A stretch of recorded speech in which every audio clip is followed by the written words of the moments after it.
In the name of Father, Son, and Holy Spirit. Amen. Today we are going to talk about the Gospel of Matthew.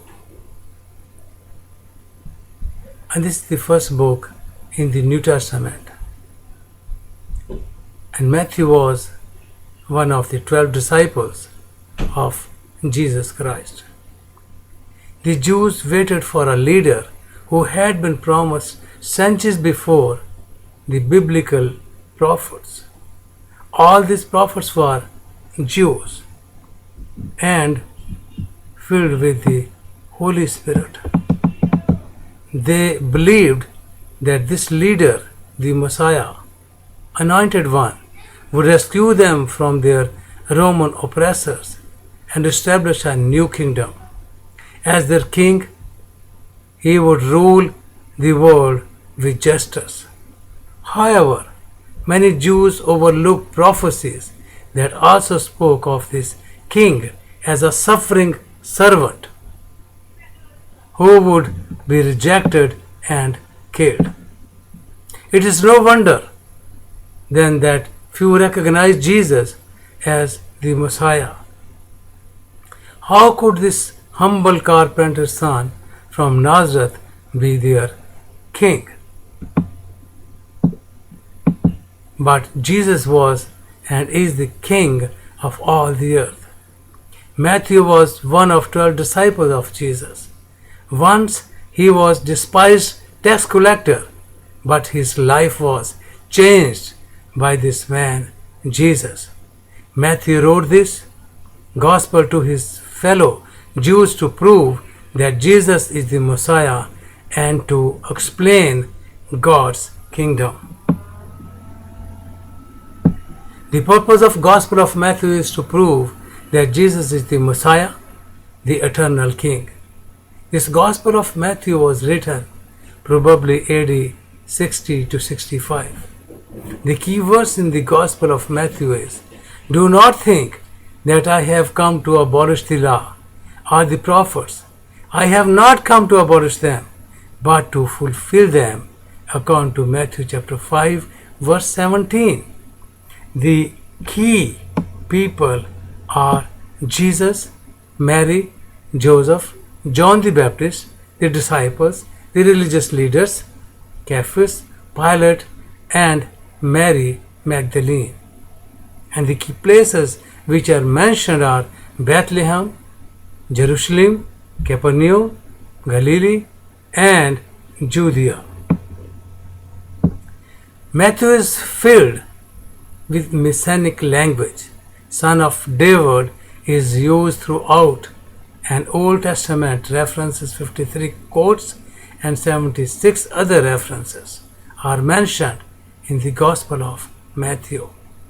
This Gospel was not written as a chronological account. Its purpose was to present the clear evidence that Jesus is the Messiah, the Savior of the world.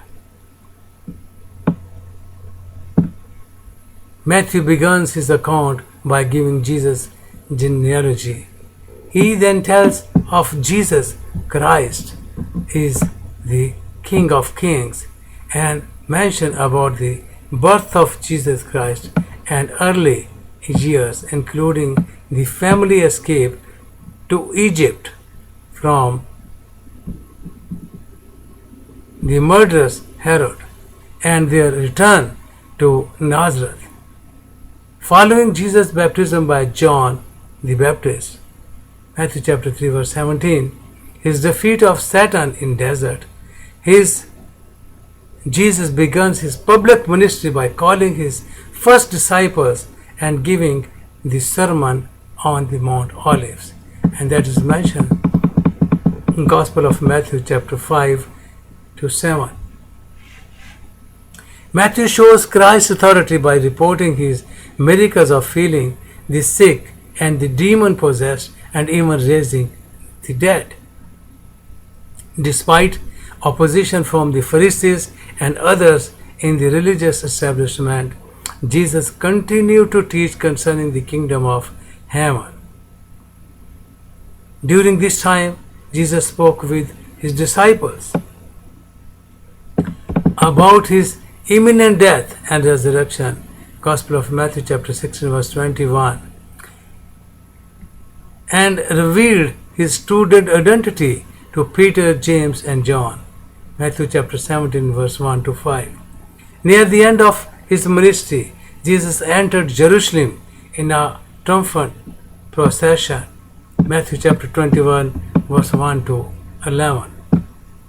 But soon opposition mounted, and Jesus knew that his death was near. So he taught his disciples about the future, what they could expect before his return, and that is mentioned in Gospel of Matthew chapter 24, and how to live until the day of judgment, which is clearly mentioned in Gospel of Matthew chapter 25. In Matthew's final chapters 26-28, he focuses on Jesus' final days on earth, the Last Supper, his prayer in Gethsemane, the betrayal by Judas, his disciple, the flight of the disciples, Peter's denial, the trial before Caiaphas and Pilate, Jesus' final words on the cross, and his burial in a borrowed tomb. But the story does not end there.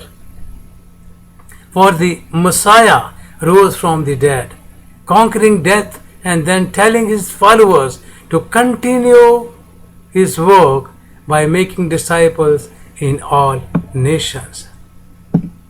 As you read the Gospel of Matthew, listen to Matthew's clear message. Jesus is the Christ, the King of Kings and the Lord of Lords.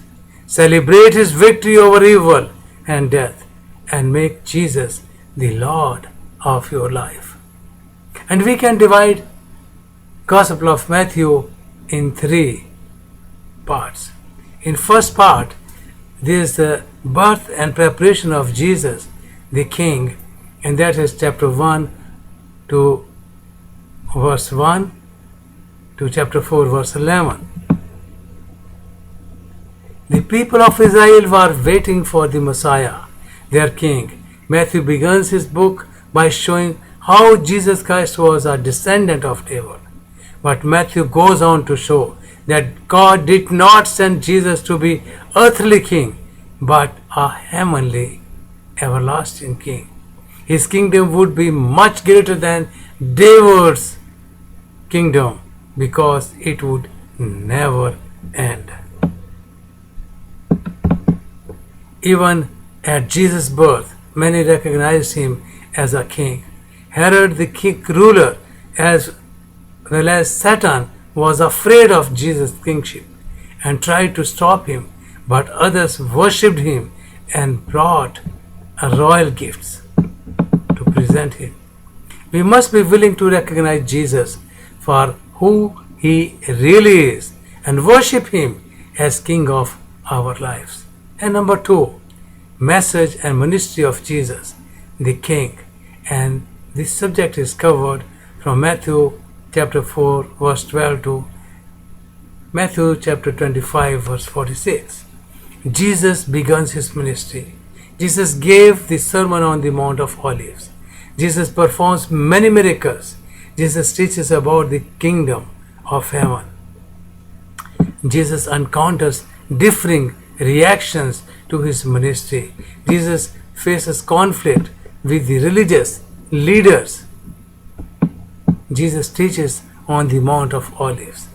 And number 3,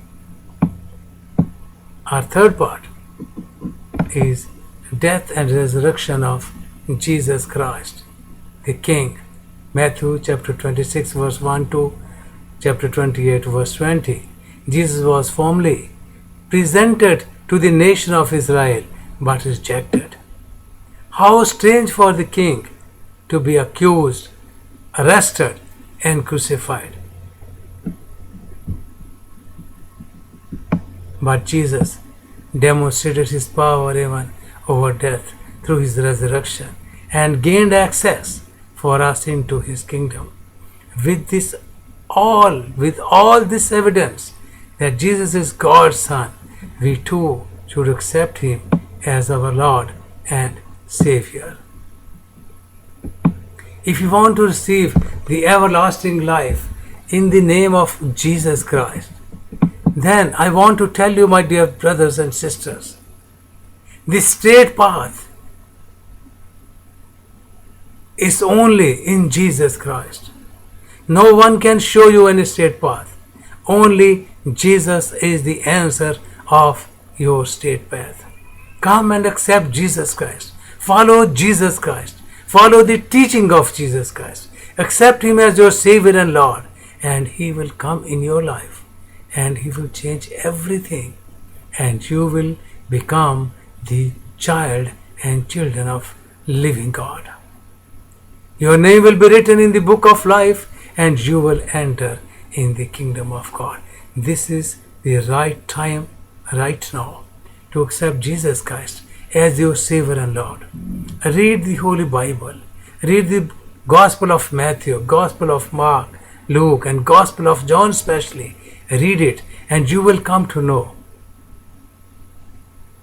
the reality of the Gospel. You will come to know who Jesus really is. He will talk to you directly. He will come and talk to you in your dreams. And you will have peace, joy, and comfort in your life, which you will never have experienced before. But you will have this experience when you accept Jesus Christ as your Savior and Lord. God bless you, and God be with you, and God give you strength to accept him as his Savior, as your Savior and Lord.